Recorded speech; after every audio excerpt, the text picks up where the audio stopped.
Welcome to meeting number 113 of the House of Commons Standing Committee on Transport, Infrastructure and Communities. Pursuant to Standing Order 1082 and the motion adopted by the committee on Tuesday, April 18th, 2024, the committee is resuming its study on the state of airline competition in Canada. Before we begin, colleagues, I'd like to remind you that, and all those in the room, of the following important preventative measures.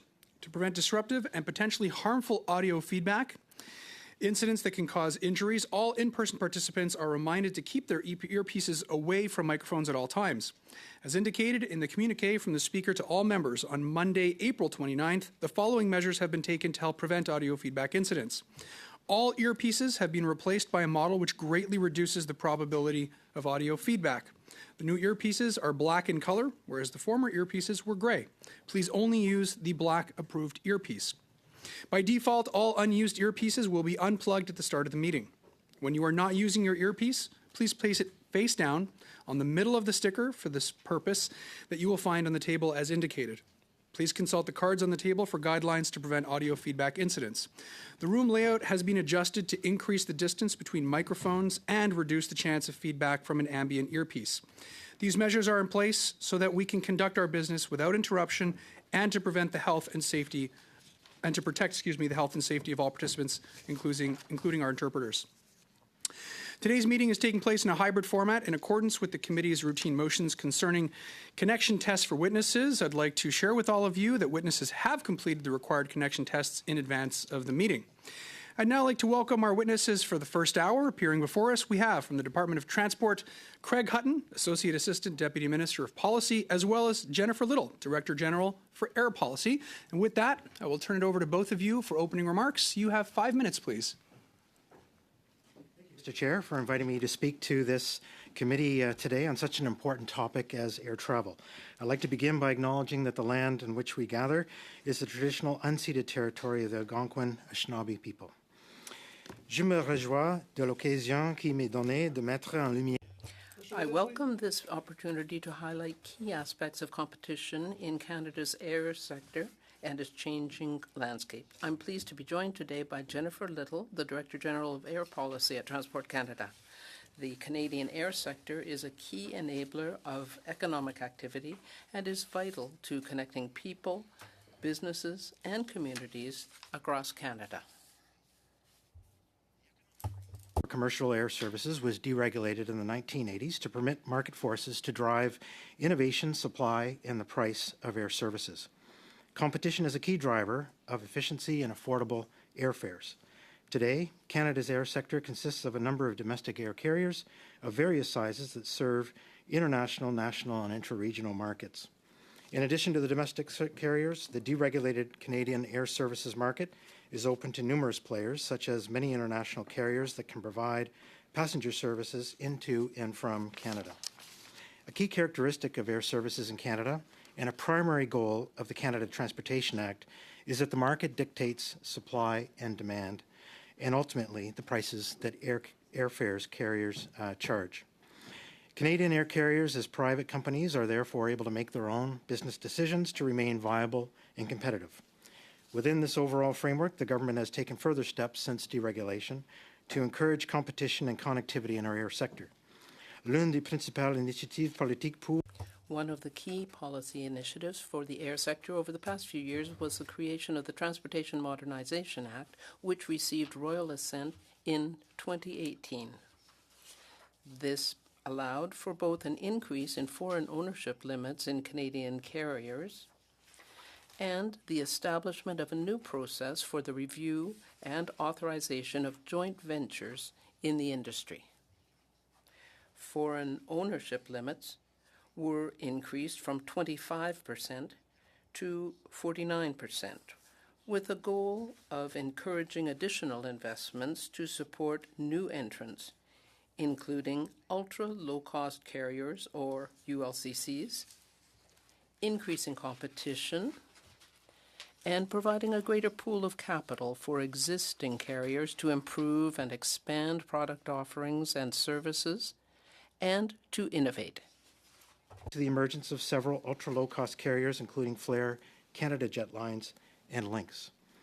ULCCs offer positive impacts for Canadians applying downward pressure on airfares offered by larger carriers on popular routes and catering to price-conscious travelers through low base fares. The COVID-19 pandemic placed significant strain on the air sector in Canada and globally, testing the industry as a whole and creating significant financial challenges for carriers and airports. To address the most acute financial pressures during the pandemic, the government put in place important measures to protect air industry jobs and maintain services to communities throughout Canada. These include the Canada Emergency Wage Subsidy, the waiving of airport rent at larger national airport system airports, and the Remote Air Services Program. These programs were integral to maintaining competition in the industry as air travel rebounded following the pandemic. Nevertheless, as we emerge from the acute impacts of the pandemic and approach near full recovery, some operators continue to encounter operational and financial challenges. The exit of Lynx in February, as well as some industry consolidation, including the merger between WestJet Airlines and Sunwing, indicate that the marketplace is continuing to go through a transformative period to better align supply with demand. In addition, post-pandemic, larger operators such as WestJet and Air Canada have reduced operations on regional routes in favor of longer haul and international flights. While this shift has enabled smaller regional and niche carriers to pick up some of the routes that have been left behind by the legacy carriers, we know that regional connectivity remains challenging in certain parts of the country. As we get further away from the pandemic, we are seeing modest improvements in terms of routes and airfares available regionally. However, Canadians traveling regionally are sometimes faced with limited choices and higher airfares. As for Lynx, its loss is regrettable for the industry and those affected.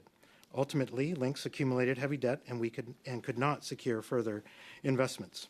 We do recognize that effective competition, including from ultra-low-cost carriers, bring more affordability to air travel, and we continue to study the market dynamics and look for ways to encourage competition in the marketplace. And to this end, Mr. Chair, we welcome suggestions from this committee. This committee study comes at an opportune time as Canada's air industry continues to recover, adjust, and evolve since the heavy impacts of the pandemic. Mr. Chair, that concludes my opening remarks. I'm happy to address questions from members of the committee. Thank you very much, Mr. Hutton. We'll begin our line of questioning today with Mr. Williams. Mr. Williams, the floor is yours. You have 6 minutes, sir. Thank you, Mr. Chair, and thank you to the department for being present here today. As discussed, we've had a couple of great meetings talking about airline competition in Canada. This study was kicked off because we did see the loss of Lynx, who was a competitor to our airline duopoly, which is in Canada. Of course, 80% controlled by Air Canada and WestJet. And even though we don't have them here, we had Flair here last time. I have spoken to Porter Air, who I believe is one of the greatest competitors in a Canadian success story here in Canada. When we looked at barriers to competition, one thing that Porter focused on was the real estate, so slot usage and gate allocation. And the problem we're seeing in Canada, specifically because we have only several large airports, is that those gates and that real estate in the airport seems to be dominated, just like we have with airlines, by the big players in that. So I wanted to talk about capacity. I'll focus on Pearson. Pearson is our largest airport in Canada. Right now, Pearson capacity, or what we call movements per hour, which is referring to the number of aircraft operations landing and taking off, was restricted during the pandemic to 75 movements per hour versus pre-pandemic levels of 90. And this was initially due to various resources constraints within the system, but is currently being suppressed by NAV Canada limitations.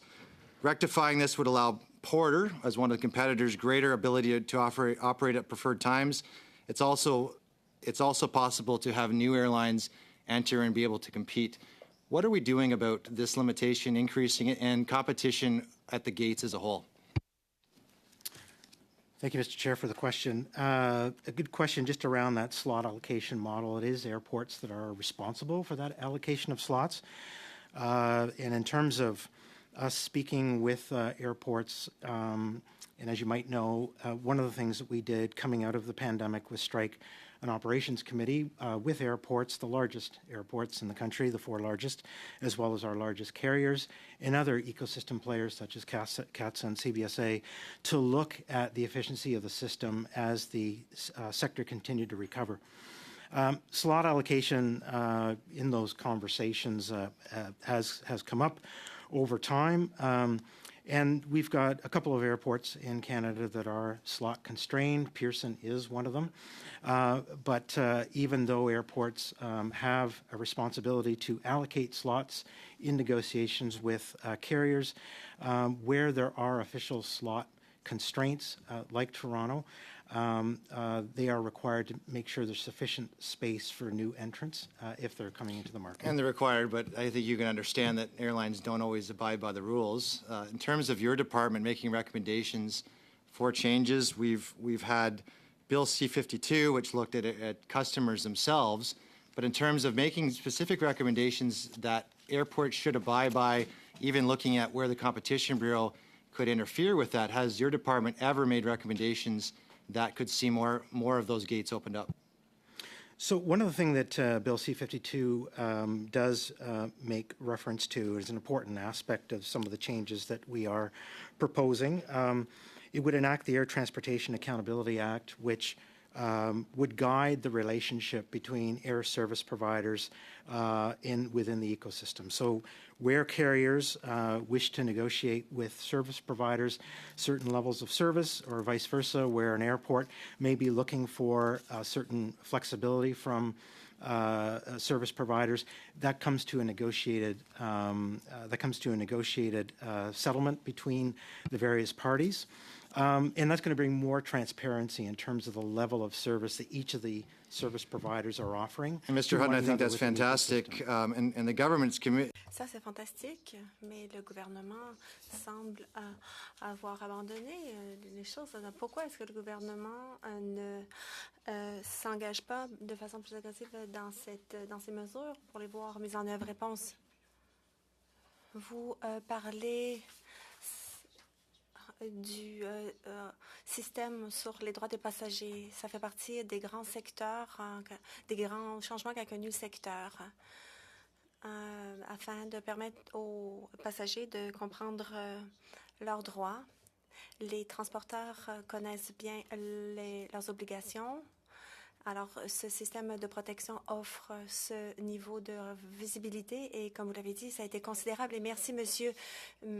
Mais c'est dommage que ça n'a pas été présenté par le gouvernement pour protéger les droits des consommateurs. Je veux revenir aux créneaux et aux portes. Porter et d'autres disent qu'ils vont libérer des portes trop tard pour qu'elles soient utilisées par d'autres. Des portes pour juillet deviennent disponibles. Porteurs seraient intéressés pour élargir leurs activités, mais ils n'ont pas accès.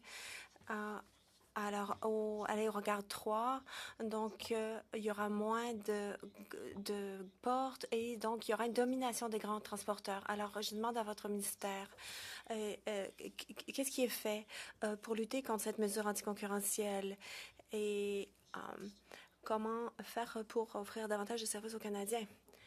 Merci pour cette question. L'allocation des créneaux incombe aux aéroports.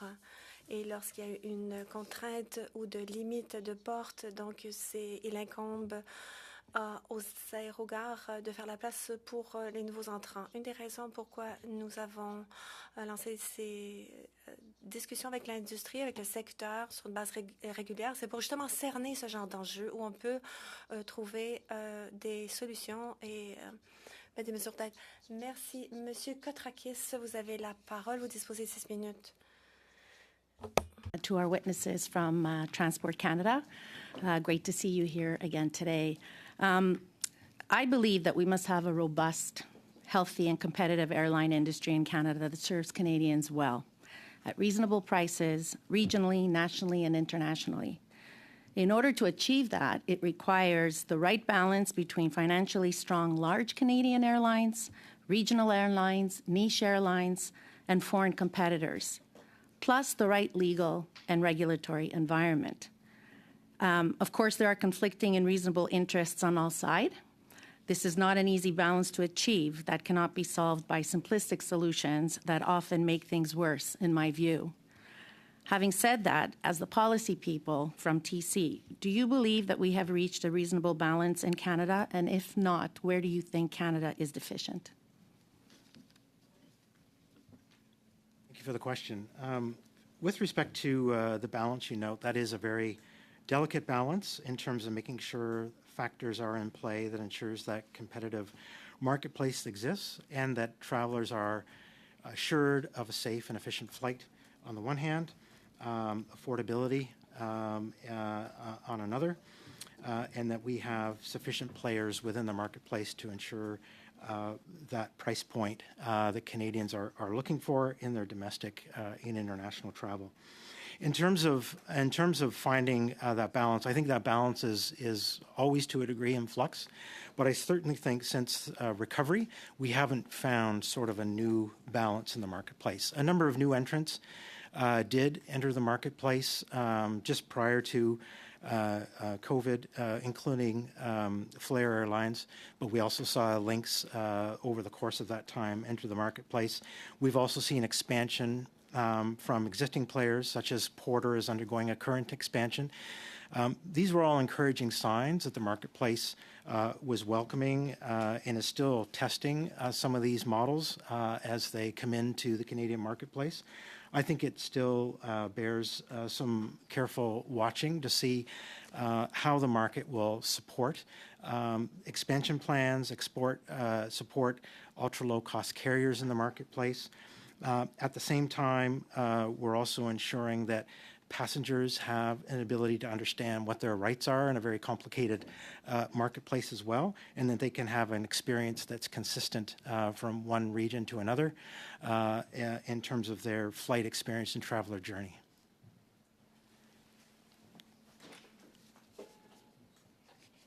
Thank you for your answer. But more specifically, what is Transport Canada and the government implementing in terms of policy to make sure that we achieve that balance? What is Transport Canada doing to help in that regard? So thanks for the question.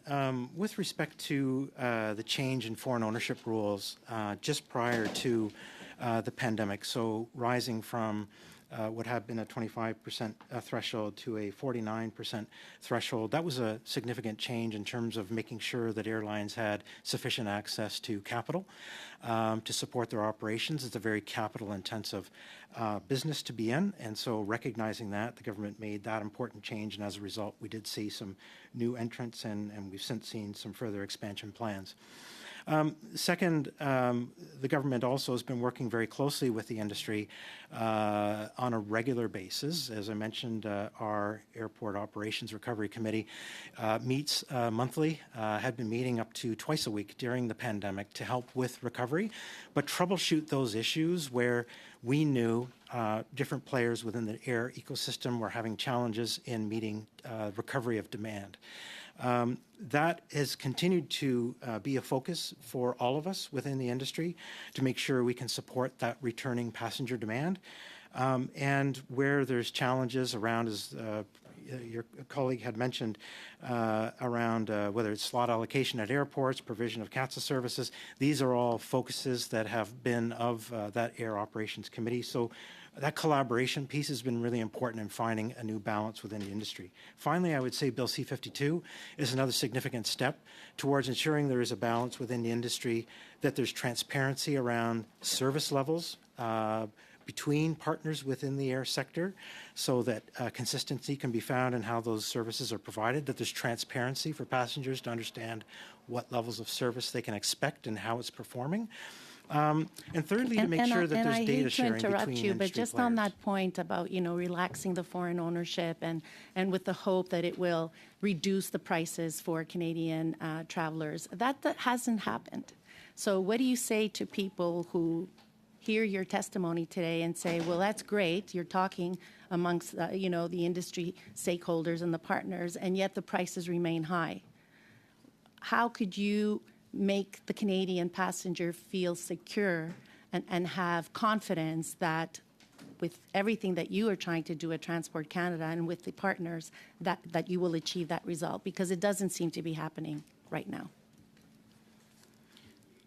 So thank you for the question, a very important question for travelers. I think the entrance of ultra-low-cost carriers has been a dynamic that I think has been proven to keep prices more affordable in important markets in Canada. So we've seen that dynamic play out.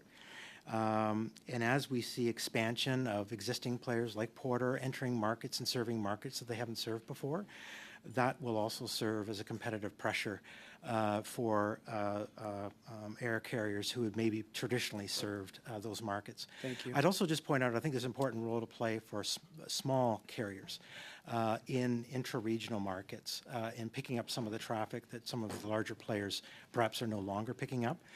So again, that competitive pressure being there from smaller players who are present and may see opportunities where they didn't before, given the crowded Thank you, field Mr. of Hutton. larger carriers. Thank you very much. Prochainement, nous avons Monsieur Barcelou. Now we will move to Mr. Barcelou Duval, who has 6 minutes. Thank you, Mr. Chairman. And thank you to our two witnesses for being here today. I want to pick up where I left off regarding the point you mentioned, Mr. Hutton. You are saying that there is potential or opportunities for small carriers in markets that used to be dominated by larger carriers. Over the past year, if we look at the situation in Quebec, the space created by large carriers pulling out, the reality is the opposite. In fact, the large carriers aren't serving those markets, and the small carriers have cut routes and services because it's hard for them financially.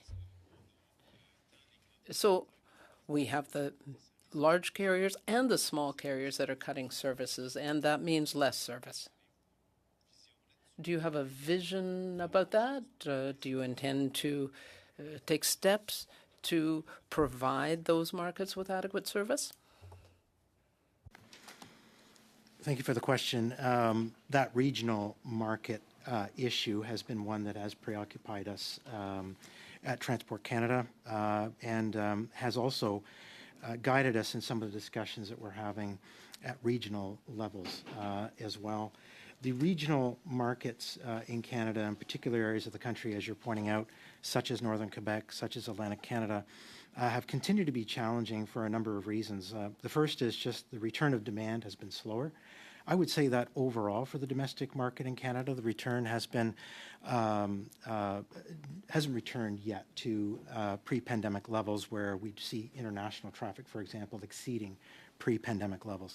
And in the intra-regional markets, it's been even more challenging simply than that overall domestic demand. So the demand hasn't been there like it was before. Also, there's been a challenge on the labor side with shortage of pilots, shortage of other highly skilled positions within the ecosystem that are important for supporting small air operations such as mechanics. So these are things that we've heard from carriers, particularly small carriers, in terms of servicing these markets. That ability to pick up the skilled labor that they need has been one of the top challenges that they're facing. I would also say, just in terms of that intra-regional dynamic, we are watching things closely, such as the Government of Quebec's program that offsets a portion of the ticket for passengers. You know, in terms of a local regional dynamic that the provincial government has stepped up and is offering a potential measure, we are watching the results of that closely. Merci. On a l'impression que quand on regarde Thank you. The impression that one has looking at the situation is that we hear that things are being talked about and attempts to find solutions are being made, but there has been limited success and there have been efforts, but the federal government, it seems to be discussing initiative, but in fact, this is under federal direction and responsibility. So are there steps going to be taken to make sure we have a viable transportation network, because this seems to me to be an essential service? Mr. Chair, the issue that's being pointed to is a very complex one and a difficult one to find that balance between ensuring that the overall marketplace for air carriers works to a degree where prices and innovation and actions that are taken by carriers are driven by the marketplace so we can ensure affordable prices on the one hand, but on the other, ensuring that we do see services and connectivity in the region the member is referring to. Just in terms of looking at measures which may assist, I think that Quebec program is one that we're looking at in terms of what are the results, and certainly it's a local solution to a regional issue that may have lessons for us elsewhere.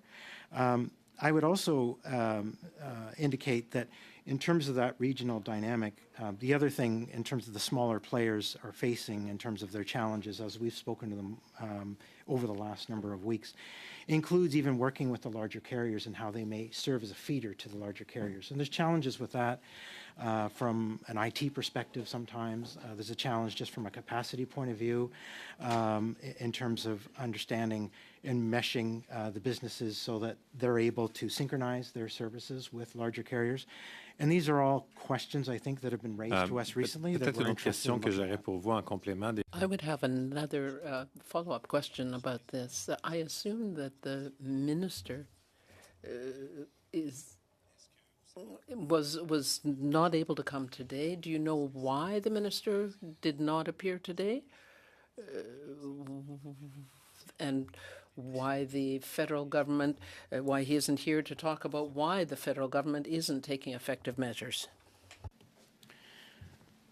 Well, Mr. Chair, the minister is quite committed, and I think has proven his commitment to the success of our air sector in Canada by introducing and supporting legislation and other measures that have helped support the competitiveness of the sector. So I don't think his commitment at all in terms of Canada's air sector and the traveler within that air sector are supported. That is something that is top of mind for him. In fact, later this week, he's hosting an accessibility air summit here in Ottawa to talk about important accessibility needs within the air sector for those travelers who require assistance in using Thank you very the system. much. Thank you, Mr. Hutton. Merci, Mr. Barça-Duval. Next, we have Mr. Bachrach. Mr. Bachrach, the floor is yours. You have 6 minutes, sir. Thank you, Mr. Chair, and thank you to our witnesses. I'll follow the same line of questioning that Mr. Barça-Duval did. The region I represent in Northwest BC includes 3 airports with daily scheduled service to, well, more than 3 airports with daily scheduled service, but these are small airports, mostly flying to Vancouver, and the region has seen a real lack of competition, and as a result, the cost of flying from northern BC to Vancouver can be as much as flying from Toronto to Europe. And this is an issue that affects a lot of families. We've lost the Greyhound service. The passenger train isn't reliable enough to serve as regular transportation for a lot of people. And many people approach me and ask me why the air service to the region is so expensive. And, you know, since the deregulation in the 1980s, competition was supposed to be this panacea for driving down prices. And yet, in many of these markets, they're simply not large enough to support multiple carriers. And so we see, you know, what looks like price gouging to a lot of people. But essentially, the airlines can charge whatever they think the market will bear. And people have to travel. There are many, you know, non-optional reasons for travel. So maybe I'll start with the question around, you know, the 1980s were a long time ago. We're talking 40 years ago. What did the regulations at that time look like, and how did it affect these more remote regional markets? Thank you for the question. The question of that regional connectivity is an important one, as I mentioned earlier, that we've been studying carefully in terms of the dynamics at play. There's no doubt that it's expensive to be traveling intra-regionally or trying to fly to your nearest hub airport where maybe you're able to fly onward to another destination. And so that is a concern for travelers. There's no question about it. And that's been a feature in Canada for quite some time in terms of that price differential, and there's a number of things behind that, including the cost of operating small air services. Of course, you're not spreading the cost of providing those services over a wide base in terms of the number of passengers you might be carrying. You have the price of operating the aircraft, fuel charges today, very high in terms of a very difficult cost to manage for airlines. At the same time, you're spreading the cost of a pilot, staffing the plane, maintenance over a much smaller base of passengers. So a number of factors certainly at play in terms of the ticket price that's there. Certainly competition does help. Where we see competition. What were the regulations that were in place up until the 1980s that ensured affordable prices and adequate service delivery in rural regions? You mentioned the deregulation and the emphasis on competition, but this was 40 years ago, before my time. What did those regulations look like at the time, and how did they protect regional markets? So as you're alluding to, there was a regulated market in the past where we ended up seeing that certain routes had to be provided just given it was a regulated market. At the same time, I think what we saw during that regulated market was that there was a lack of innovation. There was also, in terms of providing that guarantee of service, there wasn't necessarily competition either because it was a regulated market where there would be one service provider who was able to use that route as a result of it being regulated. So certainly we can provide the committee with a bit more information in terms of what that regulated market looked like specifically. And then to your point, Mr. Chair, we'd also provide information with respect to the dynamics in regional markets to the extent we know that today. Is the only option that the government steps in and essentially subsidizes these carriers to provide service, as in the example of Quebec? Like it seems like both in the case of Greyhound and in the case of the regulated air sector prior to the 1980s, there was a bit of a social contract whereby companies got access to the very profitable, larger volume routes in exchange for providing basic service to communities with very small markets. Certainly that was the case with bus service in this country, and the government has moved away from that interventionist approach towards this sort of idea that competition is going to save us all. But it seems like the big loser here in both cases is rural Canada, because rural Canada's small markets aren't as profitable. And so when there are decisions to be made, and we saw this during the pandemic, they're the first routes to get cut. And so how does the government intervene on behalf of rural Canada to say, no, this is an important part of the fabric of our country, and we're going to stand up for rural people and ensure that you have affordable basic transportation? Like, people right now have worse passenger transportation in northern BC than they have, I would say, in 70 years. Thank you for the question. That dynamics, as you're pointing to in the small markets, are difficult for small players. As I mentioned earlier, that cost base is much smaller. Demand has not returned to the levels that we saw pre-pandemic. Labor has become more of a challenge, I think, for not only the air industry, but I think many sectors of the economy. So these are all dynamics that are playing out and are featured in the way that the member is referring to. The model that I referred to in terms of what Quebec is doing is instructive for us. That's one way that perhaps has results, and we'll have to see what the ultimate conclusion of their actions are in terms of subsidizing a price of a ticket. Others around the world, for example, may subsidize a route to get a route guarantee. I was just recently in Lithuania, for example, where certain routes are paid for by the government into other areas of Europe I'm going to to have to cut ensure you off there. connectivity. Mr. Bacharach does have another round, so perhaps he'll want to follow up on that and allow you to explain a little further. But I do have to go on to our second round, and for that I will begin with Mr. Muse. Mr. Muse, the floor is yours. You have 5 minutes, sir. Thank you, Mr. Chair, and thank you to the witnesses as well. So the government's plan is to show all fees and taxes on airline tickets for transparency to Canadians. Can I ask whether that will include a notation of the carbon tax as well?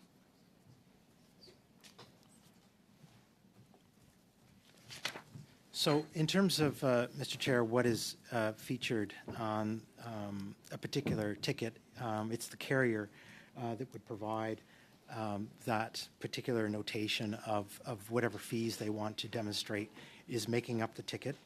And so that question would be better directed at carriers. What the budget did recently mention was to ensure that whatever charges are being charged by a carrier separately for things like seat selection or meals or extra baggage, that there's visibility to each of those things. I mean, the department obviously implements the policy, so in your branch in particular, so I would imagine that you should have an answer to that question. But let me ask, because we heard from airport witnesses at the last meeting about overall the high fees and the high costs, up to 7 times the fees and taxes that they're seeing in the U.S.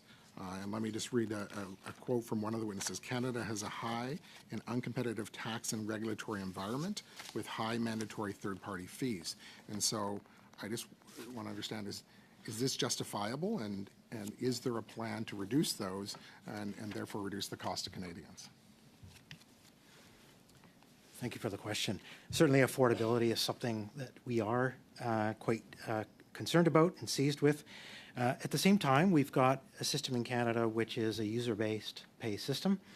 And so those who are using the system cover the costs for the running of the system. And that was a particular policy change that was made by the government of the day and continues to today. So some of the fees that you see for whether it's infrastructure and terminal development or whether it's provision of security services, these are borne by the user of the system. All of the fees and taxes are going back into the air ecosystem, and none is going to general revenue?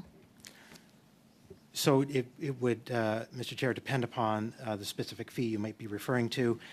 Certainly on the security side, security charges go towards offsetting the fees associated with, for example, providing the service of CATSA. But certainly other fees would be mirrored to, for example, terminal development would be mirrored to the development of those terminals wherever that would you agree with the may be witnesses that this environment is making Canadian air travel uncompetitive compared to other jurisdictions? In fact, we know the witness went on to say that a lot of U.S. carriers will situate themselves at border airports so that they can service the Canadian market because we're a low margin, high tax environment. High regulatory burden. I mean, regulatory burden is something that is a federal responsibility. These are federally regulated airports, and we're hearing from airlines that are telling us, and the reason we're having this study is because we've seen airlines fail, that burden is an impediment to the choice Canadians are receiving. So again, Mr. Chair, important question is just around affordability. But again, being a user pay system, it is reliant on those using the systems to cover the cost of the system first. And second, I would say Canada is not alone in terms of having a fee system to offset costs. And indeed, this is also part of a feature of the U.S. system where fees and charges do apply. I've got a minute left, so let me ask one more question. In the Greater Toronto-Hamilton area, we've seen 2 airports that are shutting down, Buttonville and Downsview. We've got an underutilized airport in Hamilton, which is in my constituency. And that's the Greater Golden Horseshoe is going to increase in population to 15 million people. So we've got a market there, but there's what action, if any, has been taken by Transport Canada to ensure the viability of these airports and secondary airports so that where it's actually more choices for Canadians and therefore lower fees and options. Mr. Chair, I'm very familiar with the member's region as I'm from Hamilton myself and have been a user of that Hamilton airport. A very successful cargo operation there, for example. It fits a nice niche with Pearson in that it allows round-the-clock flight services, and of course cargo operations benefit from that. But indeed, as the member's indicating, there is capacity in Hamilton, and anything that helps in terms of that regional capacity for the future as population increases will be important. I'd also just note for Kitchener-Waterloo, there's expansion there. Flair Airlines, for example, making some significant moves just in terms of continuing to see that as an important hub for them as well. Thank you very much, Mr. Hutton. Unfortunately, I'm going to have to cut you off there. We have no time left. Next, we have Mr. Yakino. Mr. Yakino, the floor is yours. You have 5 minutes, sir. Merci, Monsieur le Président. Je remercie les témoins. Thank you, Mr. Chairman. I wanted to thank the Transport Canada officials for being here with us. Mr. Hutton, we heard from witnesses that Transport Canada favors major carriers versus their small competitors. Could you clarify that, please? Well, my apologies, Mr. Chair. I'm not sure I understand the full context of that question, but if I was just to take it on face value, there's not... Je vais juste me répéter. I'll just repeat my question, that large carriers are favored over small ones. So could you give us more information about that, please? So, Mr. Chair, I would, just on the question of whether we favor larger carriers, the answer would be no. In fact, one of the features that we have to consider broadly in terms of supporting a healthy ecosystem in Canada is that it does require small and large carriers to be successful to serve these interregional markets, but also the larger national markets on the one hand, but also that you've got airport infrastructure found within each of these regions as well. And that's why we do look at ensuring that there's categories of small and large officially recognized for things like the air protection regime, but also that we look at large and small airports and their needs. For example, small airports, we ensure they have funding available to them for safety improvements through our Air Capital Assistance Program.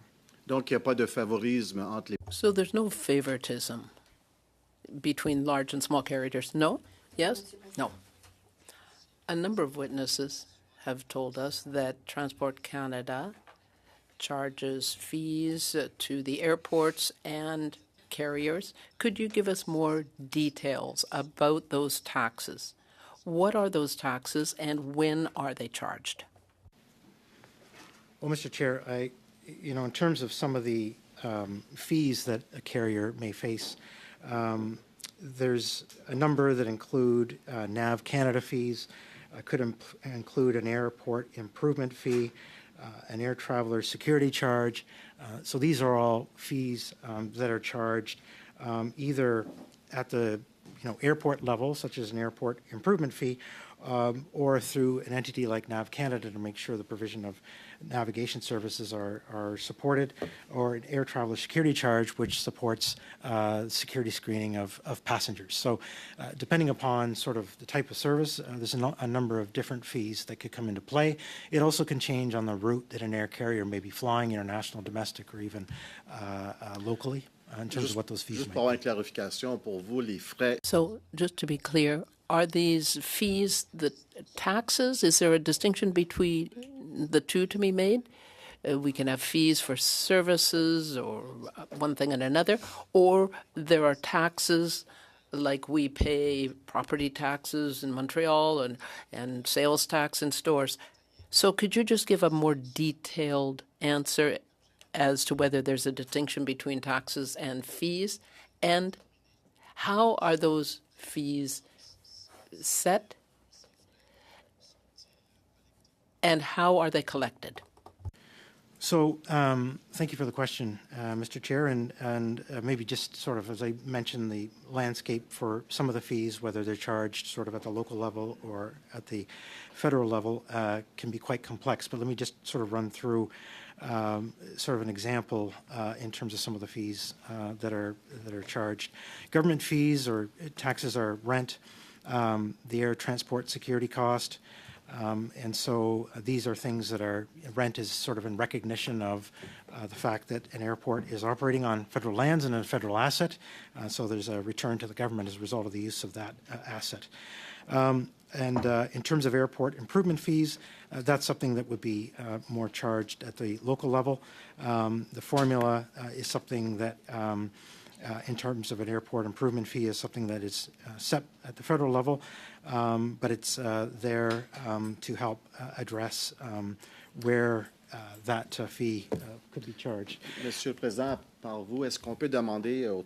Mr. Chairman, through you. Could we ask the witness to provide us with a more detailed list, because my time is up? If we could have a list of those charges and perhaps answer another question as well. We were told that American air carriers don't want to come to Canada because of all of the fees and taxes. Could you give us some information about whether that is the case or why those companies haven't set up in Canada? Thank you. Thank you, Mr. Iacono. Noted. Mr. Barcelou-Duval, you have 2.5 minutes. Thank you, Mr. Chairman. Mr. Hutton, in response to a question I asked earlier, well, I mentioned that regional air transport should be considered an essential service because people who live in remote regions need those services in order to travel. So I would like to know in a little more detail whether this is something that you feel and that the government feels is essential. Mr. Chair, just in terms of that service to remote communities, and I have spent a fair amount of time both in northern Quebec, but also in Nunavut, flying to various destinations, and I know how important the air services are to those remote communities, both in terms of the provision of cargo, but also medical services, but also obviously in terms of community connectedness between communities. So that is a very important service that is provided. Is one of the reasons why, as Canadian North and First Air were proposed a merger, that the government took steps to ensure that that as the merger was proceeded, it was subject to a number of conditions, which had a view to ensuring service to various communities, also at a price point that was not onerous in terms of outstripping the cost to provide those services, but at the same time ensure a Merci viable pour votre réponse. Donc, merged je company. comprends que de votre perspective. Thank you for that answer. I understand that you consider this a very important service, but you didn't mention the word essential. If a service is essential, that suggests that we and the government needs to make sure that that service is provided. I have to say that I am very disappointed by your testimony because I don't think that sending you here has really given us much more information. That's my impression. The minister didn't want to come. Nothing has been announced here. You've been sent in his place to answer questions, but I don't feel that it has given us a lot. And there are real issues in the regions. I think that you've told us that the minister is working on this and considers it an important issue. It is a major issue in the regions. Thank you. Prochainement, next, we have Mr. Bachrach. Mr. Bachrach, floor is yours. 2.5 minutes, sir. Thank you, Mr. Chair. I've got two quick questions, and I'm hoping I can fit both of them in. The first one, in the next panel, we're going to hear from Mr. Lukacs, Dr. Lukacs, about ways of measuring competition in the air sector. I'm wondering if Transport Canada quantifies the level of competition present in our air sector here in Canada. So, Mr. Chair, thank you for the question. And certainly as we look at competition in the sector, having KPIs or measurement tools is very important.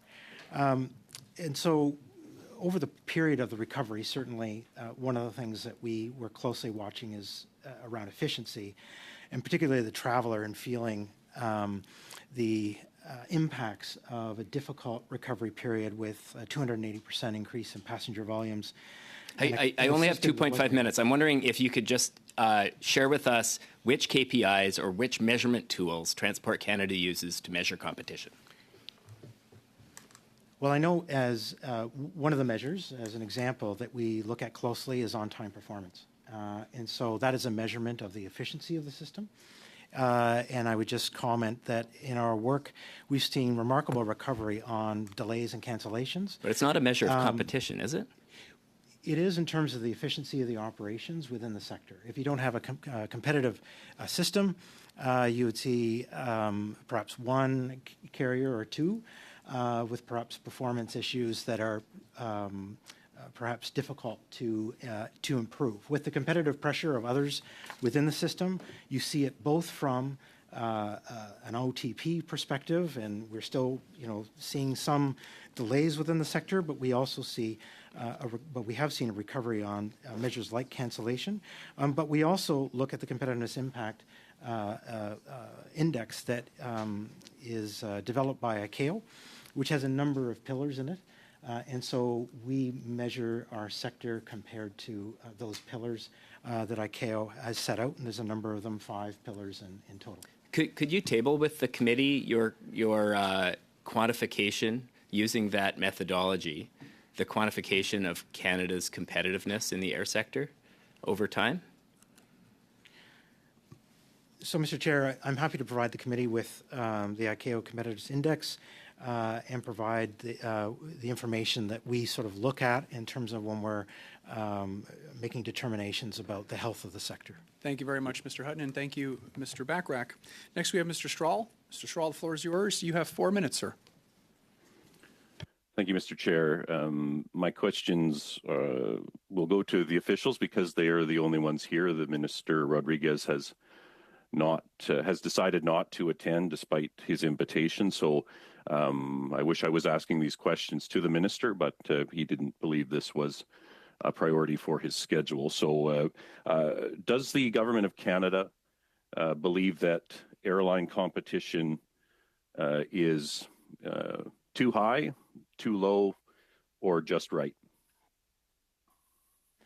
So, Mr. Chair, that's an important question just about sort of our perception of the industry. I think my answer would be we're still not at a stage yet where we see a stabilization of the marketplace.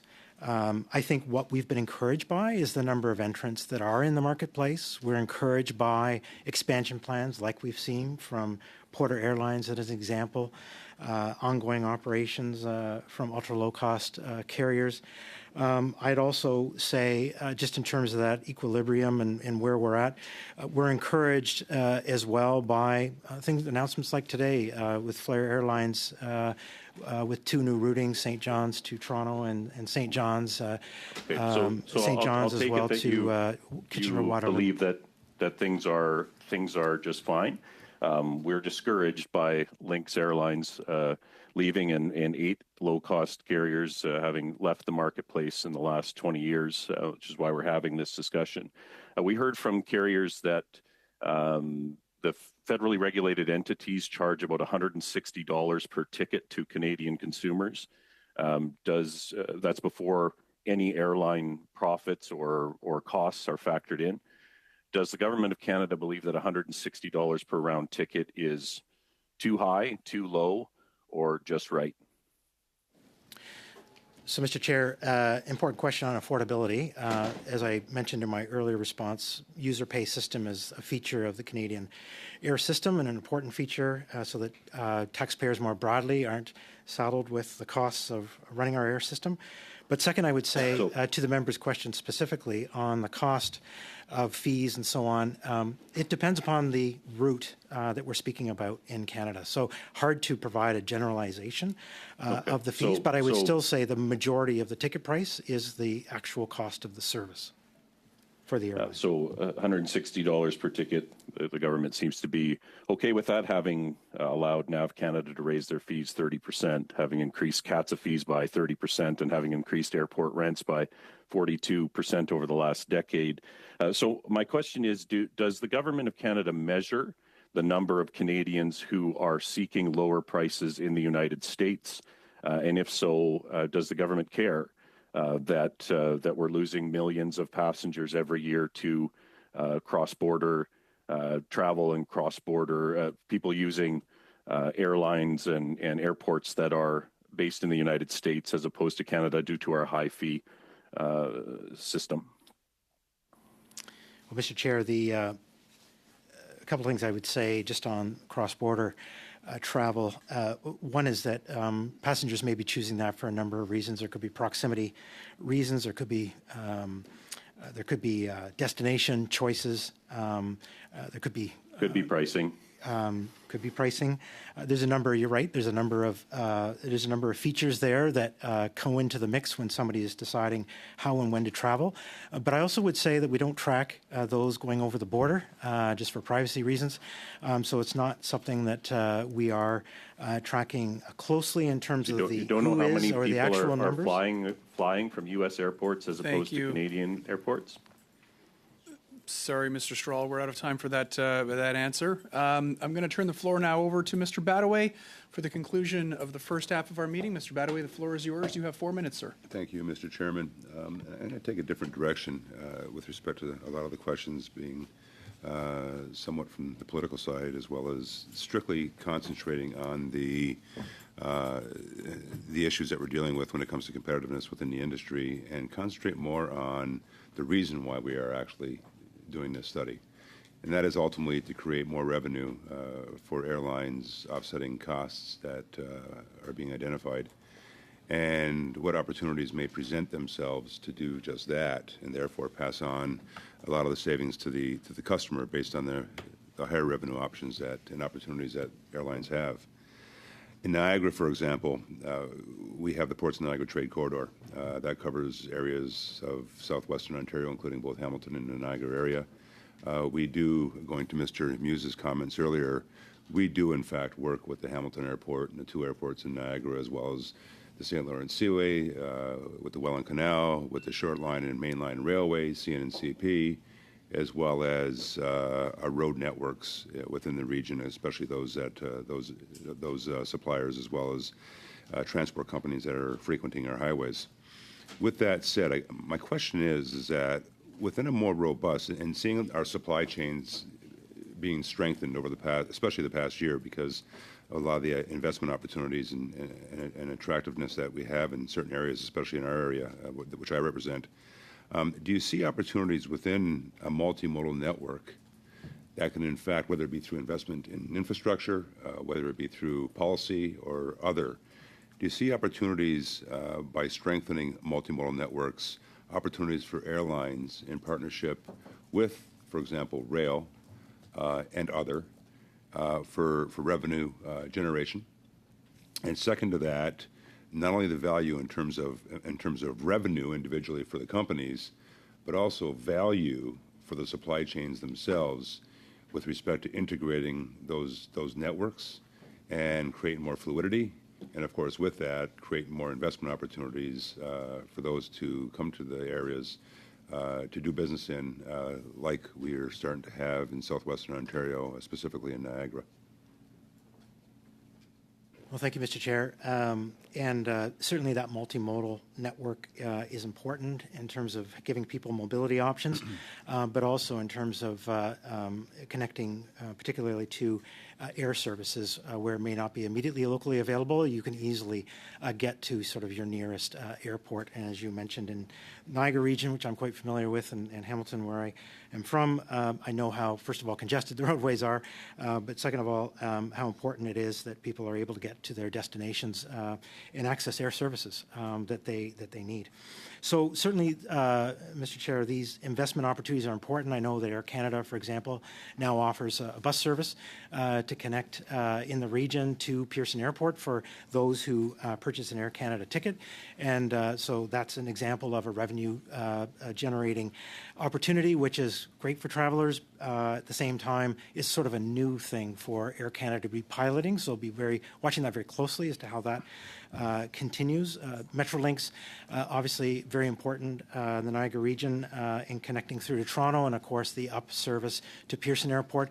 I've used that many times, that whole network, and the ability for that to be fluid and operating appropriately, I think, is very important. So infrastructure improvements around those issues where they come into play is important for us to look at. I think, Mr. Hutton, one thing that and I need an answer out of this one quickly, because I don't have much time left, for the analysts, is the fact that we also have to be cognizant and looking at within this study, not only with respect to competition and therefore new revenue opportunities and therefore passing on those savings to the customer, but also the value for the customer with respect to their experience, their journey.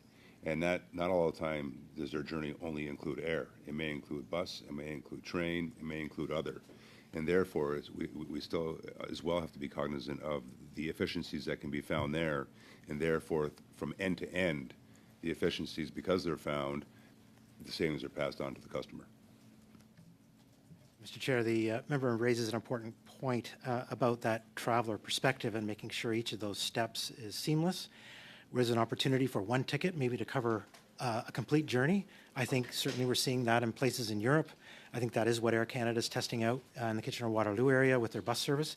And I think these are things that will be interesting to see how travelers respond, but I think that is sort of the future in terms of how we think about travel and the seamless traveler journey. Thank you, Mr. Badaway. Thank you, Mr. Hutton, and thank you, Ms. Little. I'd like to thank our witnesses for appearing before us for the first half of today's meeting.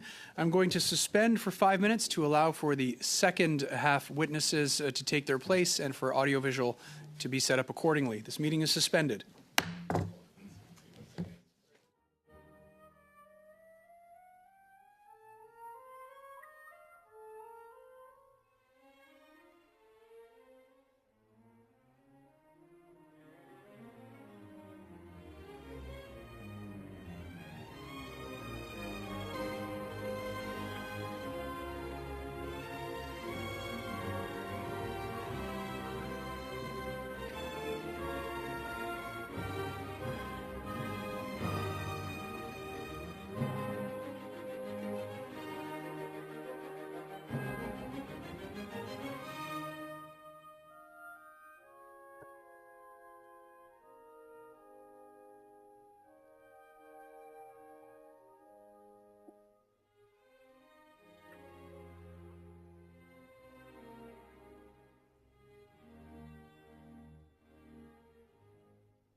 Order.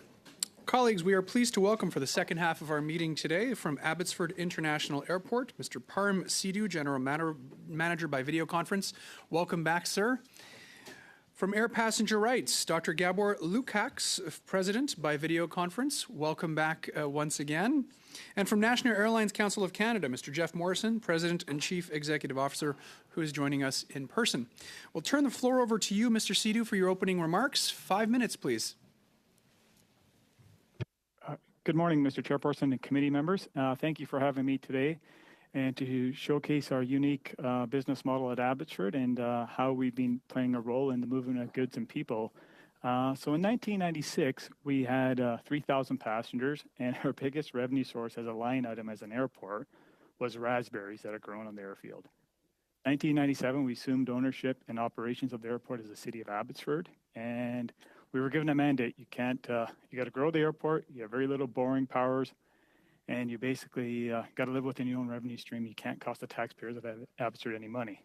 What happened there was shortly after transfer, a company called WestJet said they wanted to service Abbotsford.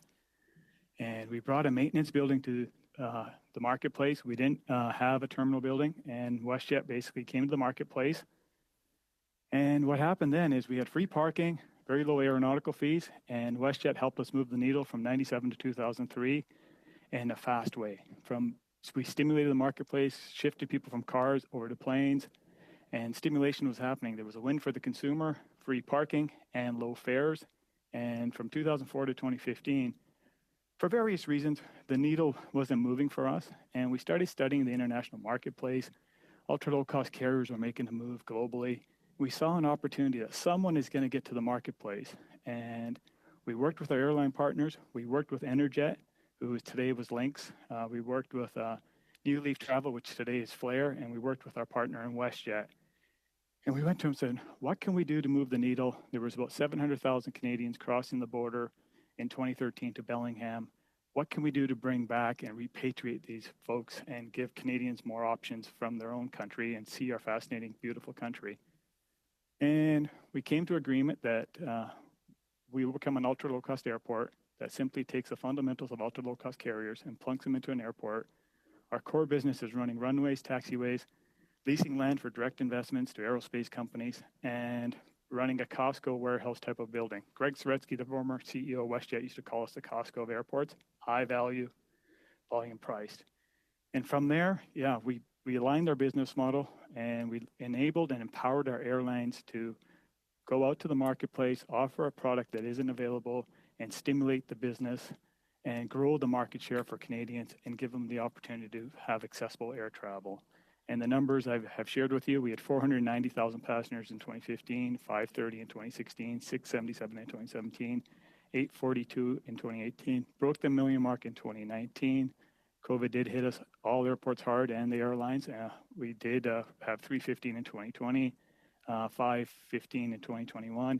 2022 was the big breakout year, back to 19 levels. We were one of the first to recover daily, weekly, monthly, and annually. And last year we had a banner year. So with that in mind, last year was a record-breaking year. We had most of our fares were double digits domestically, $49 to $79. We stimulated the marketplace. There is significant demand for stimulation. We were turning into the Vegas of Canada in many ways. Our parking lot would fill up Thursdays and start emptying out Mondays, and people were flying to Edmonton, Calgary, Winnipeg, even Transcon all the way to Toronto. Something the airlines, our airline partners, had not seen before is stimulation of 4 or 5 day travel for leisure within domestic Canada. I believe we can make domestic Canada more resilient, which showcased during COVID. Domestic travel was the first to come back. I believe we can make it more year-round. But it's about the ecosystem. On the airport, off the airport, low fares can only do so much. They need a matching ecosystem and on and off the airport. So you can't have high hotel accommodations and high-cost ground transportation and low fares. They need a matching ecosystem. We believe we offer that to our airline partners in Flair and WestJet, and the numbers showcase the demand for stimulation is there. The ultra-low-cost carrier model is global. It is showing growth. It is like a dollar store. If you don't have a dollar store, not everyone can go up market. And ultra-low-cost carriers bring a product that is repetitive. You take multiple trips, you see loved ones multiple times a year, and they stimulate the greater economy and the movement of goods and people. We've already had one dollar store close. We need to sustain the current airlines. I believe the volumes are there between Porter, Transat, Flair, WestJet, and Air Canada. If they can stay in the marketplace and deliver the aircraft orders they got and into the marketplace, we will continue to make travel accessible and affordable for all Canadians and to see our wonderful nation year-round. The other important item is skills development. There was a shortage of pilots, but just on top of the shortage of pilots, the shortness of maintenance, repair, overhaul technicians is immense as well. We need the whole ecosystem to be aligned on airfield, off airport, within aerospace, aviation. Aerospace jobs bring a multiplier to the economy. These are companies in Canada doing work that's global, bringing opportunities here. I believe we can continuously use our airports, aviation, aerospace to keep us competitive globally. Thank you. Thank you very much, Mr. Sidhu. Next, we have Dr. Lukacs. Dr. Lukacs, the floor is yours. You have 5 minutes for your opening remarks, sir. Mr. Chair, honorable members, Air Passenger Rights is Canada's independent, non-profit organization of volunteers devoted to empowering travelers. We speak for passengers whom we help daily in their struggle to enforce their rights. We take no government or business funding, and we have no business interest in the travel industry. I hold a PhD in mathematics, and I taught financial mathematics at Dalhousie University for several years. Competition and oligopolies are some of the most complex problems in economics that have been studied for 2 centuries. The 1994 Nobel Memorial Prize in Economics was awarded for research with applications in this very field. Questions about competitions must be addressed using real-life data and calculations, not by opinions or guesses. To answer Mr. Barcelo-Duval's question to witnesses from last week, competition and the lack thereof can be quantified. For example, using the Herfindahl-Hirschman Index, or HHI. The HHI is used by the Competition Bureau of Canada, the US Department of Justice, and the Federal Trade Commission. For example, the HHI can quantify Mr. Rogers' comment about the challenges of traveling to Gander. Calculating the HHI also validates Mr. Williams' views that Canada's domestic air travel market has been a near duopoly of Air Canada and WestJet. Between 2014 and 2019, the HHI for air travel within Canada was over 4,200, which indicates high market concentration. The HHI in the US domestic air travel market in the same period was only around 1,200. This quantifies that there is significantly more competition in the US domestic market than in the Canadian one. To remedy Canada's domestic air travel market's competition deficit, I recommend granting to selected trustworthy foreign airlines the right to operate flights within Canada. Lack of data on airlines' operations poses an additional challenge in Canada. The little information that is reported to Statistics Canada under the monthly Civil Aviation Survey must be kept confidential.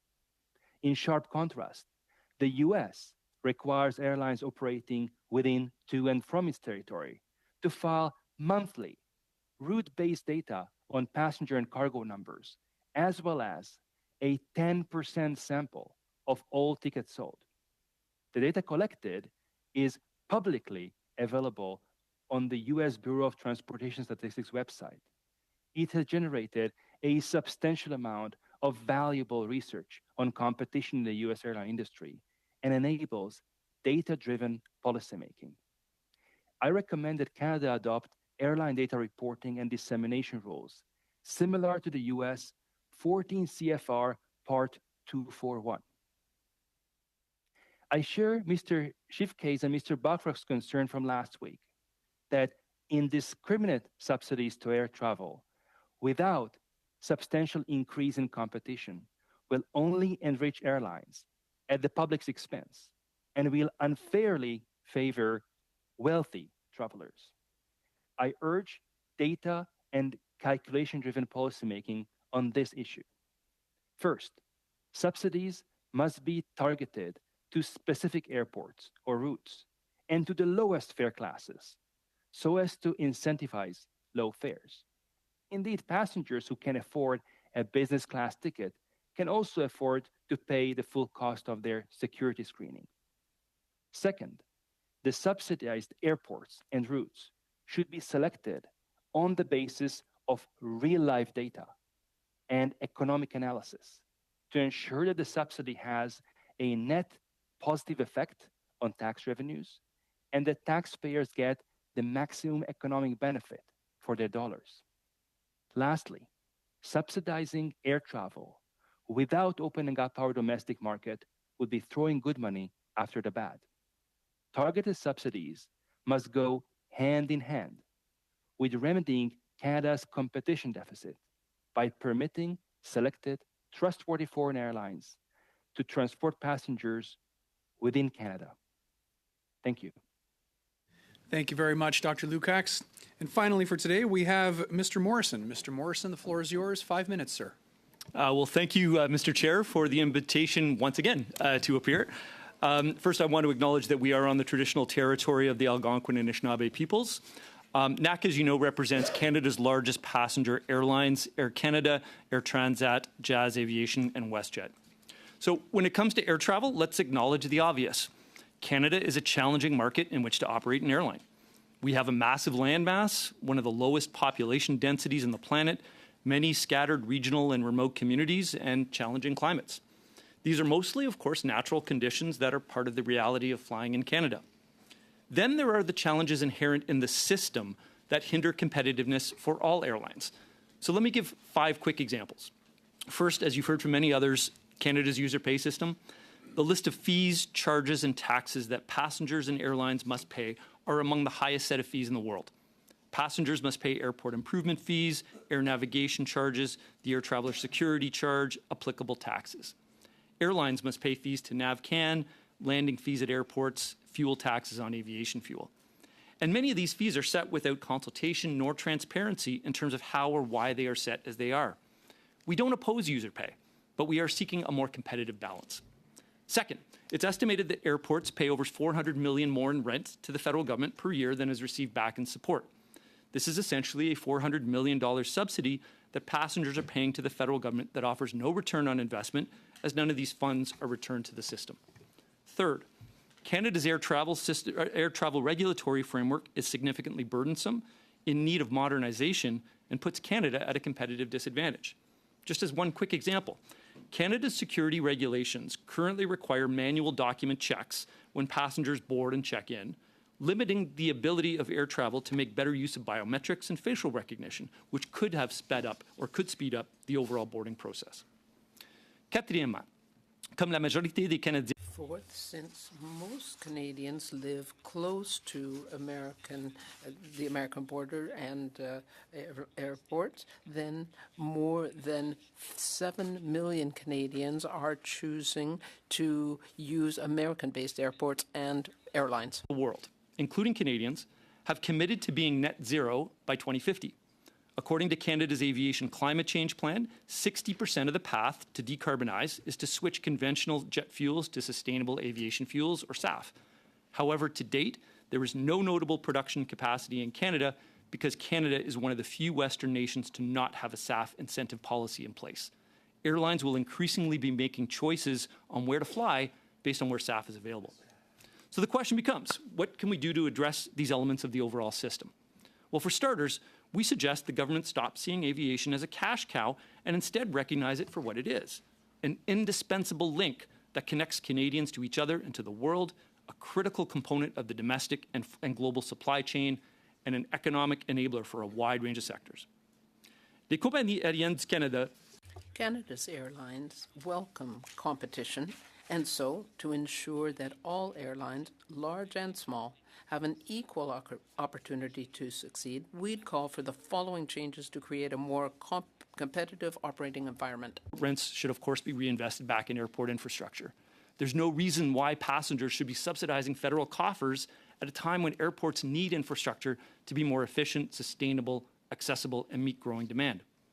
Let's conduct a review of all third-party fees and charges with an eye to lowering overall costs and making them more transparent.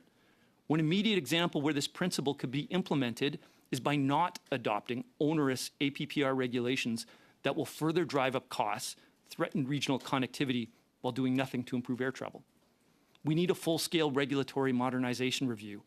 Although TC reviews certain regulations from time to time, we need a comprehensive approach to reviewing the regulatory environment which airlines operate.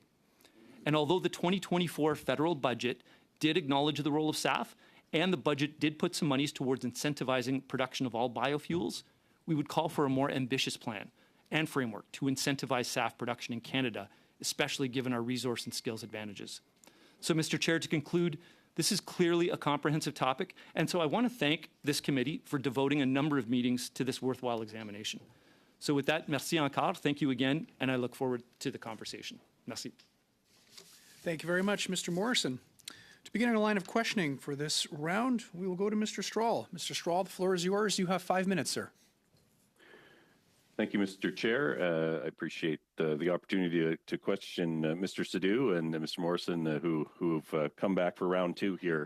Appreciate your persistence in providing testimony to Canadians. Mr. Sadhu, the Abbotsford International Airport is, I think, the example that the airlines who use your facilities and others give in terms of what an airport should do, which is move passengers efficiently and cost effectively through to their destination. I think you can correct me if I'm wrong, but the Abbotsford Airport itself isn't a destination. It is a means to get people to where they want to go. And certainly you have, if there's a low-cost airline that is operating in Western Canada, it is operating at the Abbotsford International Airport. You mentioned 700,000 passengers, Canadian passengers using Bellingham. The government claimed that they couldn't quantify the number going, but you said it was 700,000, and then you went to your airline partners and made some changes. What is the latest data? Have you been able to have an impact on that number because of your low-cost airport model? So what are the latest numbers from Bellingham, and what do you see, what lessons can other airports learn from Abbotsford to bring down the cost to Canadian consumers? Thank you, MP Strahl, for that question. So we are a platform for business. We're a public asset. We enable our airlines. So our airlines are doing whatever they can to continue to make travel more affordable and accessible for Canadians. Secondary, tertiary airports, us, Kitchener, Hamilton, nothing comes easy. So we always have to be innovative and creative. And you looked at from 97, 2003, it was really free parking and WestJet's low fares stimulating. And same thing from 2016 onwards, it was the ULCC movement that was built around Abbotsford, Hamilton, and Edmonton. So, that movement showcased there is demand. Bellingham was doing 700,000 Canadian in 2013 of 1.3 approx. The numbers today, obviously the dollar has changed and the airline activity has changed. I believe they're still below 2019 numbers. I still believe there's a fair bit of Canadians, up by probably 50% plus of Allegiant's travelers still probably Canadians crossing the border. Our airlines did offer 4 flights a week to Seattle. The movement was building, but then COVID did hit our airports and our airlines significantly. So when based on your low cost model, when the federal government, for instance, increases CATSA fees by 33%, or proposes to increase the airport firefighting model, et cetera, what is the impact? How would you describe the impact when you're trying to keep fees low, when the federal government imposes those fees, which would have would that not have a higher percentage impact on an airport like yourself that's trying to keep those fees low for the airport or the airlines that operate there and for Canadian consumers? Yeah, another good question. The brand is always Canada. Obviously, the regulatory framework at airlines and airports always needs to remain competitive nationally and globally and internationally. So when we designed this business model at Abbotsford, and parallel with the feedback from our airline partners, it was designed to be more competitive than most U.S. airports. And that was our ability to bring back. And if it wasn't for COVID, we probably would have daily regular flights to the 10 destinations internationally that Canadians either own homes or assets. The reset in COVID is not brought back transporter flights, and we're working with our airline partners to bring some of that back. But costs do matter. Stimulation is $49 to $79. Right. Mr. Morrison, if I have just a bit of time left, you mentioned APPR, as did Andy Gibbons in the last panel. What do obviously protecting passengers is something that the government and everyone wants to see happen. Is there a danger if it's too aggressive that it will actually have a negative impact on competition as airlines perhaps choose routes that they're afraid of APPR new APPR regulations coming into effect on? Well, thank you for the question. And the short answer is yes. And frankly, it's not airlines saying that. It's small airports from around the country. It's the 4 Atlantic premiers who recently sent a letter to the minister outlining their concerns with what has been proposed on that. So it's a number of stakeholders. Appreciated that short answer. You got it right in the time there. Next, we'll go to Mr. Rogers. Mr. Rogers, the floor is yours. You have 5 minutes, sir. Thank you, Mr. Chair, and welcome to all of our witnesses today from the first panel, of course, and our second panel.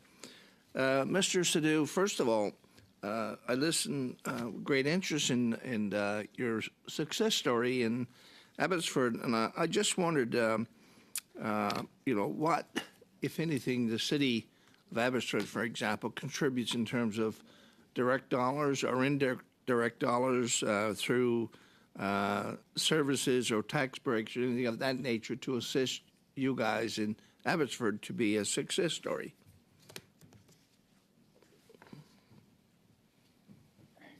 Thank you, Mr. Rogers, for that question. We have to be sustainable within our own revenue streams. We cannot cost the taxpayers of Abbotsford any money. We've reinvested $100 million since 1997 back into infrastructure at the airport that supports our aerospace companies and our airlines. We have no debt today. We did get provincial and federal strategic investments within that portfolio, but we are a business unit that does not cost the taxpayers of Abbotsford any money. Thank you very much for that answer. Mr. Morrison, we talked about a lot of things in terms of what might lead to better competition. So I'm more interested in terms of recommendations from you and from the other witnesses that come to the committee about how do we do things that are realistic, pragmatic to increase competition across the country. We know that in rural regional areas like I live in Eastern Canada, competition is a challenge, access is a challenge, cost of airfares is a challenge. So because of the small populations and so on. And despite the fact that government has invested significant dollars in the airport industry and the airline industry over the years through NTCF funds, what do you recommend to us in terms of trying to grow competition within the airline industry in Canada?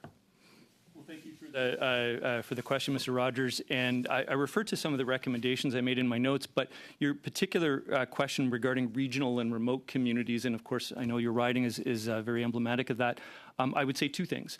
One, going back to the point that Mr. Strahl and I were just discussing, I used to work in the healthcare sector, and in healthcare, the first principle is always first do no harm to the patient. And so at a time when we're here discussing competition for rural and smaller communities, the one thing I would say is let's not make the problem worse by introducing onerous APPR regulations, which your premier, other premiers, unions, small airports have all suggested would harm regional connectivity. So that would be the first thing. The second point I was making, I believe it was Madame Koutrakis who mentioned that there's also a role for foreign carriers in this. Unfortunately, what we've heard from our American counterparts at Airlines for America is that due to the high cost and fee system within Canada, that since the pandemic, there's been roughly a 50% reduction in the number of American carriers who are flying to non-hub, so smaller Canadian airports. That's a reduction in access that we don't want to see. Overall, I would suggest that, again, if we can create that more competitive system in which all airlines have the potential to succeed, that's our vision for air travel in Canada. So, and I think, again, that would benefit smaller and regional communities. But to your point, it's something that would benefit us all. And so I think about Mr. Bachrach made a comment earlier in the meeting about subsidies. Would that be something we should consider? Because I read about of course, WestJet flying from St. John's to London with a guarantee from the provincial government that a certain amount of revenue would accrue to the company for these direct flights to Europe, which are critically important to the province and the tourism industry in the province and so on, and the business community. So, is that something we should be considering for other rural parts of the country? Well, when you bring up the term subsidies, just to be clear, some of our recommendations are not subsidies per se in order to rebalance the user pay system. Our first recommendation, for instance, in terms of reinvesting the $400 million more that the federal government takes in airport rents than it reinvests in the system, is not a subsidy. It's simply keeping the money in the system for which it was paid for. That would benefit all airports. In fact, recent studies suggested that approximately 12% of airport budgets are spent on rent to the federal government, which essentially does nothing for the system. On the other point about subsidies, again, we're not necessarily calling for subsidies. What we are calling for is a rebalancing of the user pay system. We don't oppose user pay. Thank you, Mr. Morrison. So Thank look you, forward Mr. to more Rogers. chat, more to discuss. Prochainement, nous avons Monsieur Barcelou Duval. We will now go to Mr. Barcelou Duval. You have 5 minutes. Thank you, Mr. Chairman, and thank you to our witnesses who are with us today. Over the last few meetings, and even in today's meeting, a lot of witnesses have talked about their concerns regarding the financial burden of increasing fees and taxes to passengers. And we certainly understand that concern. But if we look back to the period before the pandemic, the system was problematic, I feel, regarding passengers' rights, which were not respected in any substantial way. So people tend to say, or a number of witnesses at least have said, that increasing protection for passengers' rights would reduce competition and lead to higher prices. And often what we're told as well is that we should go with the European model of protection for passengers' rights. In Europe, it seems to be there seems to be a role model of a system there with respect to airline competition. So in your opinion, if we provide more protection for passengers' rights, is that a problem for competition? Mr. Morrison. La question, je vais répondre en anglais.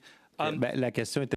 I'm sorry. The question was for Mr. Lukács, but perhaps you can answer as well.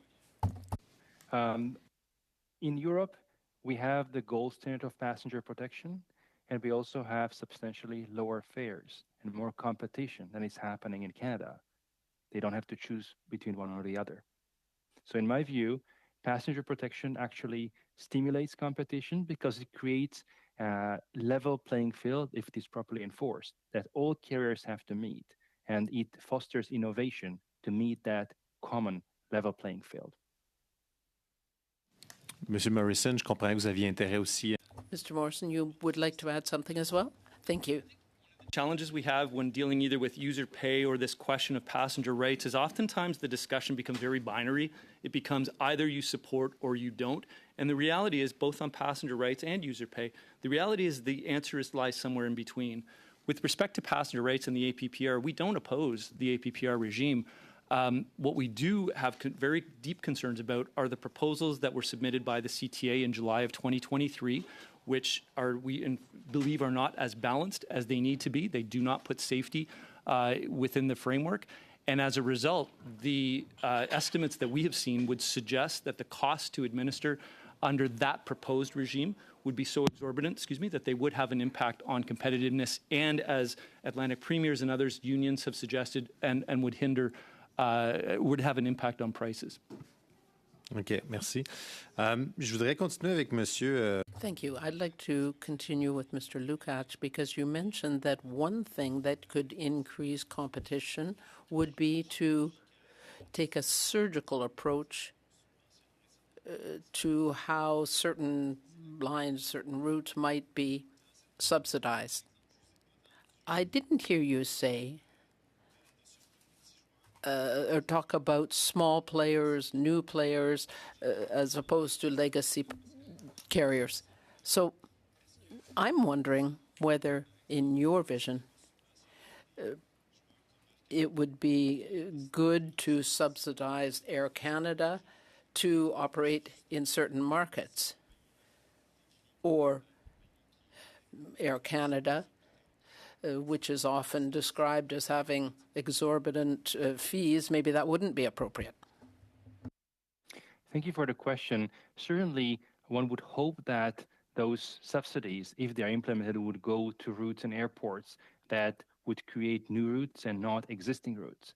However, if we would like to genuinely implement competition and competition-based airline sector, then we have to be blind to which airline is going to pick that particular route. If there's a given amount of subsidy, whichever airline can operate that given route at the most profitable manner should be able to operate that route. And hopefully, this is going to generate competition on routes that currently are not profitable for competition. Thank you. Perhaps I would give you a concrete example. If there is a regional destination that is covered by a legacy carrier and another one by a new carrier, would the ticket between perhaps $500 and the total cost, perhaps a small company and a large company would be eligible, but if we could help a regional carrier, a small carrier, well, if we don't help the small carriers, then it will mainly help the major carriers. Do you think that the federal government should adopt measures in that regard? Whether it will going to help more large carriers than smaller is an economic question that requires research and verification by numbers, not just my guesses or anybody's guesses. However, as a matter of general economic policy, I would strongly favor a neutrality toward which carrier is operating the line, as long as no one carrier engages in unfair competition or anti-competitive practices and selling below cost or other type of measures. Thank you. Thank you, Dr. Lukács. Next, we have Mr. Bachrach. Mr. Bachrach, the floor is yours. You have 5 minutes, sir. Thank you, Mr. Chair, and thank you to this panel of witnesses for being here for our questions. I'll start with Dr. Lukács. You mentioned in your opening remarks that in other jurisdictions there's a greater amount of data produced on competition, and that the airlines have to share that data with the government, which then provides it publicly. And it reminded me of the testimony the committee's heard on people with disabilities and the accessibility of the air transport sector, and the fact that in the United States there's more data about complaints that the airlines have to make available to the federal regulator. Is this a more general trend that we see when we're comparing Canada's air sector to those of our peer countries around the world, that there's less data made available by the airlines on which we can base policy? Unfortunately, that's very true. This secretiveness around airline data seems to be a Canadian problem, both in the area of disabilities and other economic activities. What I would add is that actually it would be in the public interest to have a great level of transparency, because that would enable businesses to actually make calculations and make economic planning, not just from the government level, but also from provincial, municipal, and local levels, if all that information was public. Right now, just to give you an idea of how bad the situation is, if I want to know how many passengers or cargo was moving between Toronto and Newark, I have to go to the U.S. website, the U.S. Department of Transportation or Transportation Statistics website, and get the data from there, From Stats Canada, I have no way of getting it. If you listened in on the last panel, and we heard from Transport Canada that there are certain statistics that they look at when measuring competition in the Canadian air sector, particularly those established by ICAO. Are you familiar with that methodology, and how does it compare to the one that you've recommended? I'm not sure which methodology they are referring to. It would be helpful to see it. I'm hesitant to comment on it without seeing it. What I can tell you is that on-time performance, in my view, is not a methodology for measuring competitiveness or market concentration. What you need to look at is how many firms are serving a given market. You need to look at the global market. You need to look at per route segment fragmentation in this sense. And there are models, there are complicated statistical methods for calculating those quantities of how strong or weak a competition is. And that you don't do just based on on-time performance. I can assure you about that. Thank you for that. Turning now to Mr. Morrison, I find the issue around airport rent an interesting one. And you've said that you support the user pays philosophy. Other witnesses we've had have been less supportive. But if you support the user pays philosophy, isn't paying for rent part of user pays? Like, the airports are set up as standalone financial entities. The land doesn't belong to the airport authority. So if the land was to be provided for free, or if the money was going to be given back, to me that looks like a public subsidy. So thank you for the question. And 2 points. One, on airport rents, we believe that a $400 million essentially subsidization of airports and passengers to the federal government for land that was transferred is unacceptable at a time when, and in the last panel you discussed about slots and the concerns about airport capacity and how they're unable to grow. We feel that the time is right for those monies to be returned. Again, going back to my point about user pay, however, it's interesting. A couple of weeks ago, I had one of my neighbors ask me, "I don't have kids. Why should I pay for education taxes?" I don't have kids either. My answer was because an educated population benefits us all. I would say the same thing with subsidies, although we're not calling directly for subsidies in per se. What we are saying is that we do need a rebalancing of the user pay system because of the impact that air travel has for all, not just people who fly.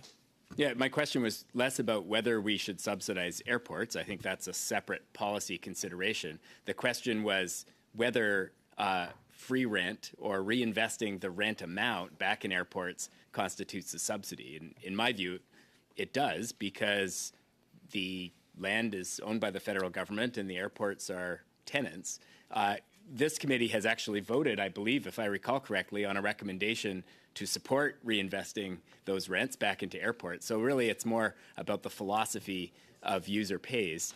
I guess I take this with a grain of salt because, you know, at the same time, we're trying to invest in a larger passenger transportation infrastructure in this country. And we heard from WestJet, and they said, well, you know, the days of the bus and the train are behind us. It's all about airplanes now. That's where the subsidy should be going. A lot of Canadians don't see it that way. And so I guess the question before the committee is, how do we balance out public investment in transportation? There's no denying that airports and air travel are an important part of our country and our economy. But, you know, you're asking for regulatory modernization, which in my view is usually a euphemism for fewer regulations, lower fees, the rent to be invested back, no protections for air passengers, or weaker protections for air passengers. It seems like a lot. I'm guessing, like, is there anything else on the list? Thank you. Unfortunately, we don't. I wanted to let Mr. Bachrach conclude his thoughts, but we don't have time for a response. Colleagues, in order to meet our 1 o'clock hard stop, I'm going to be providing 2.5 minutes to all members for the second round. And we'll begin with Mr. Williams. The floor is yours, sir. Thank you, and I'll be very quick then. Mr. Nidhu, your success story with your small airport. When we look at competition, we need to be helping our small airports and our smaller airlines or emerging airlines. This government has a one-size-fit-all approach to aviation policy, which looks at large airports in one hat and smaller airports in another. You mentioned your success story, you have no debt. But we look at airports like Kelowna, Charlottetown, yourself, Billy Bishop, which right now hasn't allowed jets to come in. What can we do as a government to ensure that we're looking after small airports? Dublin has a policy, for instance, that gives incentives for new routes. to ensure we get emerging airlines in there? And how do we ensure that small airports are being looked after to create more competition in Canada with the emerging airlines? Yeah, to Mr. Williams, great question. So airports are an economic enablers. If you can't move it, you can't sell it. We're no different than a highway. Retention of our current airlines is critical, and they'll provide the lift that the marketplace needs. But if we lose another carrier or two, we're heading to smaller volumes, and airfare may become something of a planned budget for, and it just may not be stimulatory. Continue to use our airports and aviation as an enabler to the larger economy, like the rest of the world does, like the Middle East. And the government right now has a one-size-fits-all policy, so it doesn't really look at small airports or clumps them in with the larger ones. Do we need to have a policy that looks at the smaller airports and sees how we can help increase air traffic and passengers to those airports? Yeah, anything we can do, Mr. Williams, to make our airlines more viable, our viability of our airlines and airports simpler and easier for the domestic passenger, I think it helps all Canadians. Porter Air was one airline we looked at. They're trying to get into Saint-Hubert, but they're finding a lot of limitations. Are you finding the same, that there's limitations that the government, and their aspect was that the government drew up a list years ago what was big and what was small and refused to revise it? Is that something we need to be doing, is having the government look at small airports more routinely? Yeah, these are assets are like economic enablers. Like we really work with our airline partners in WestJet and Flair, and then we work within the parameters that they need, and we lobby for the things that they need.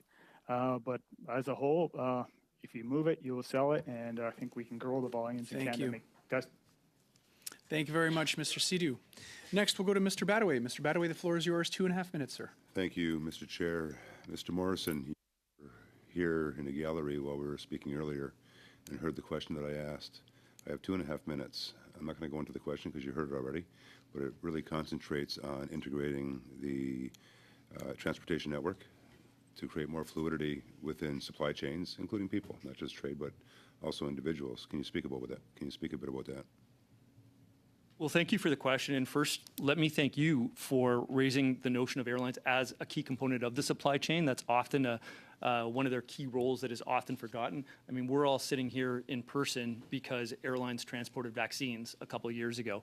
Otherwise, we'd all be at home still. So it's absolutely a fundamental question how we integrate the various modes. In fact, just a few weeks ago, all of the transportation modes met with the Governor of the Bank of Canada to discuss issues that we had in common and where we could work together as a collective body, as shippers, as rail, as airlines, et cetera, to better serve the market and to strengthen the entire sector. Some of those common issues included, as I mentioned earlier, not just airlines, but other sectors talking about the regulatory burdens that they face. Some of the other panelists talked about the labor constraints. So there are a number of things we need to do in common to better integrate the modes. One thing I will say, and I take a slight different take from Mr. Bacharach's interpretation.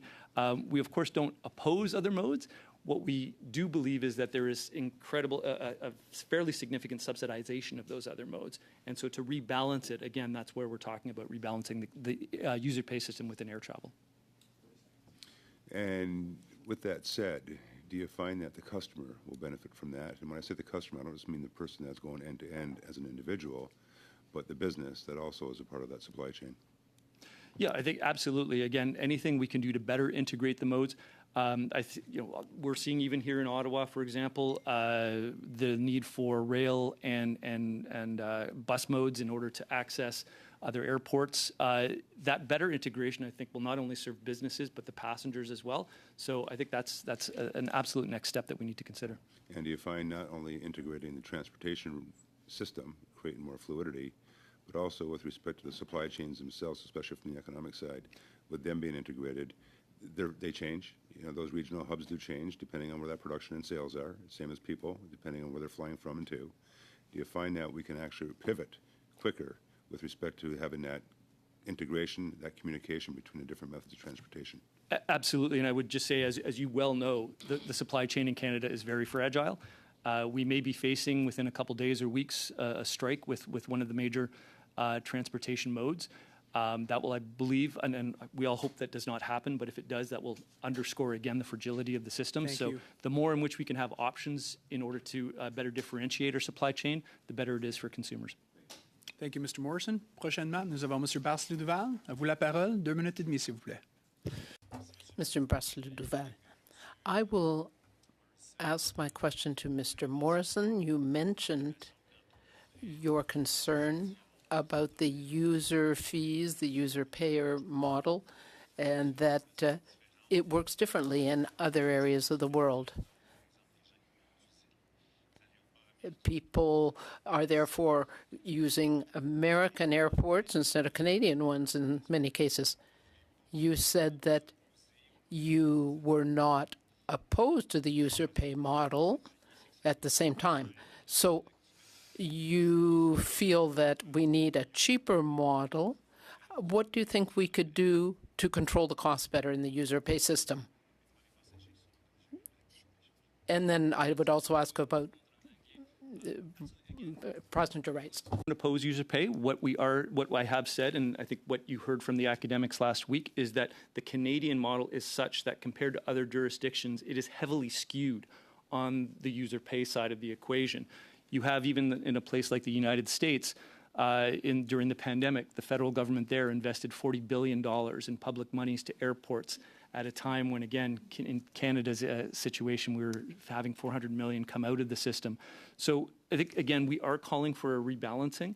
What we have called for, and what you've heard from others, is to take a step back, to look at the system holistically so that we can identify where can efficiencies be found in the system such that we can afford, or we can create a more balanced system. So that's where we stand. Merci. Peut-être en terminant, Monsieur Luca. Thank you. And in conclusion, Mr. Lukács, you talked about the importance of having information reported by airlines and airports. Could you tell us exactly what data are collected and communicated right now?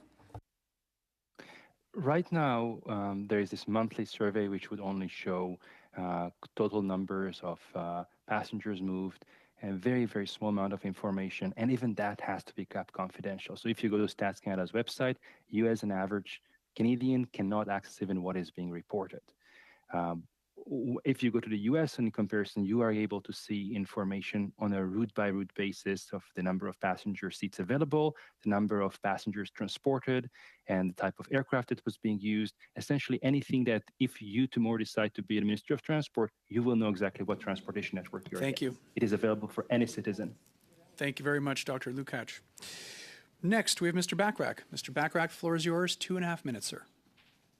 Thank you, Mr. Chair. Dr. Lukács, you've been an outspoken and fierce advocate for air passengers, and today we heard some proposals to weaken the air passenger regulations that are about to come into effect. I'm just curious for your thoughts on that proposal, and particularly with an emphasis on the Premier's letter and this issue around safety and how that relates to the European model.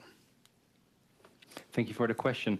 I'm familiar with the Premier's letter. I have actually right on my screen. And in fact, the Premiers were objecting to some aspects of the APPR that have been in place since 2019. So I was actually, when I was reading the letter, wondering if they actually read the APPR and understood what letter they were signing. It made no sense in any way. In terms of the safety concerns, in Europe, passengers have compensation and have safety, both. They don't have to choose between one and the other. We just simply have to adopt the European model. About the social contract that used to exist in government regulation when large companies were given access, whether bus companies or airlines were given access to very profitable markets in exchange for providing basic service in rural regions like the one I represent. Now, Air Canada last year made $2 billion. It seems like they're doing pretty well under the current system. Could you speak to this social contract and whether it still exists in Canada? In my view, social contracts no longer work. Social contracts still a form of taxpayers' subsidy because taxpayers pay higher fares than on profitable routes, which are being protected by limiting competition. social contracts cannot be economically quantified, and they're not legally enforceable obligations. They leave the government and taxpayers vulnerable to pressure from airlines that threaten to cut rural routes. In my view, clear and transparent subsidy to certain routes which are deemed to be essential or important, and to small airports that are deemed to be economic enablers, are far more efficient, transparent, and it leverages competitive forces to deliver service. Thank you very much, Dr. Lukacs, and thank you, Mr. Bachrach. That concludes our meeting for today. I want to thank our witnesses for sharing their expertise and their time with us today. This meeting is adjourned.